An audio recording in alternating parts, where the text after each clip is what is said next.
Hey guys, FitByCourt here. We're going to talk about breaking down pigeon in our yoga.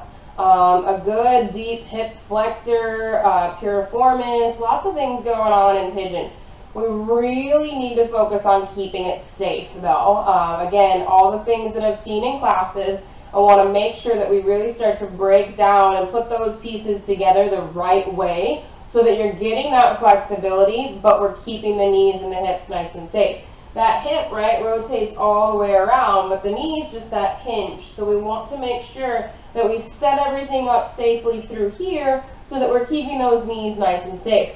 I highly recommend you get a little warm before you do pigeon. It's not something you just pop right into.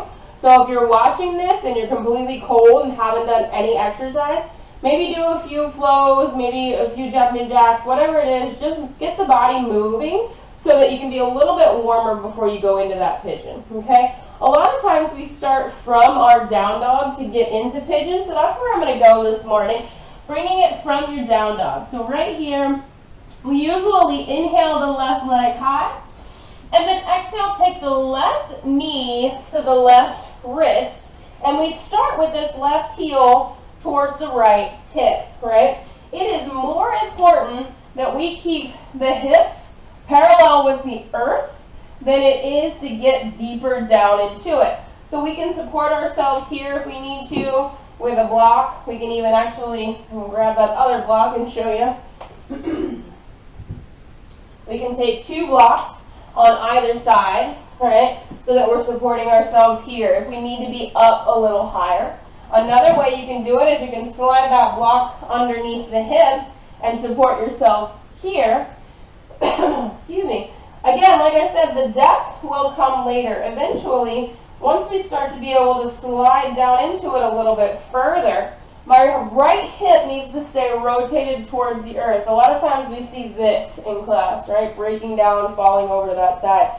This right hip needs to track safely, press down into the earth. From there, if you have the flexibility, you can start to slide this left foot up forward.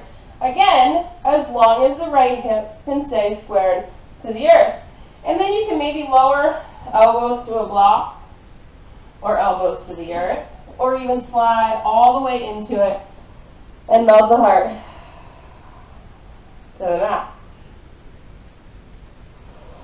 Right? To back that off, if you're really struggling with the form and the alignment of your pigeon, you can take a foam roller, so if you have one, slide it all the way underneath, and now you're going to support both sides of the hip with that foam roller. So the left hip is supported, the right hip flexor is supported. I've got myself set up on the block so that I can hold myself up, kind of squeeze the shoulder blades, nice long spine. Or maybe I can kind of rest a little bit forward if I need to. But I would work through this variation and start to melt down further from there. To advance that, so if we have our pigeon and we're comfortable here and we want to take it further, we can take it, we can sweep the right arm around, we search for the right foot. We need to center the body back up. So open the chest back up, sweep that left arm over the left leg. From here, if we want to take it further, we can pull the elbow in, wrap that foot with the elbow, and we can maybe take the left arm over and find the bind. There are advancements from here, but I'm not quite warm enough to work through anything further this morning. Slowly let it all go and release.